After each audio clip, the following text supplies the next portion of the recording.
A gunman has shot dead 4 people, including 3 children, outside a Jewish school in the southwestern French city of Toulouse.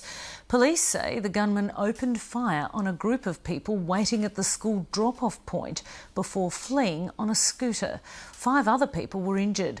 The attack comes just days after 3 soldiers were shot dead by a man on a scooter in the same part of France. For the latest, we're joined now from London by our Europe correspondent Philip Williams. G'day Phil, what can you tell us about the circumstances, about what happened in Toulouse?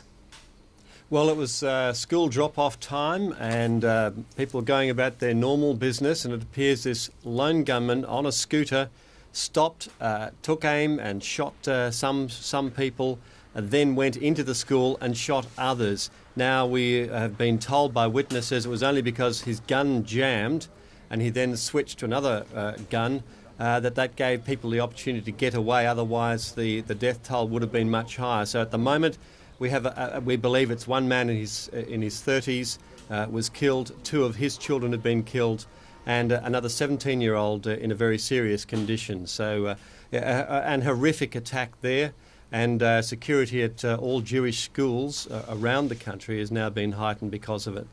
So it was indiscriminate, not targeted at any individuals in particular? It does appear that way, yes, and that it appears that whoever was in the area, unfortunately at the time, was shot or shot at, and it does, of course, tie in with several other attacks in the area in the last week or so. And is the suggestion that they are somehow linked, this shooting, with the ones that have occurred in just the last week or so?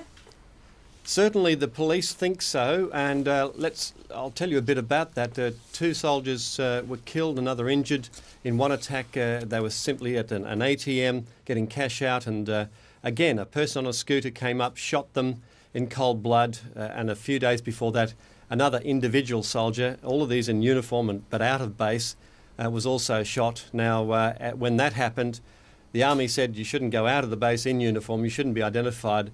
The other interesting aspect of this is that they were all of North African origin.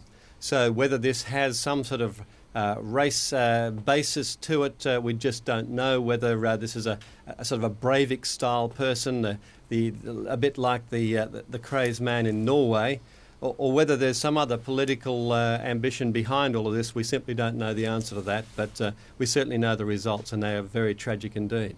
Philip Williams in London, thank you very much. Thank you.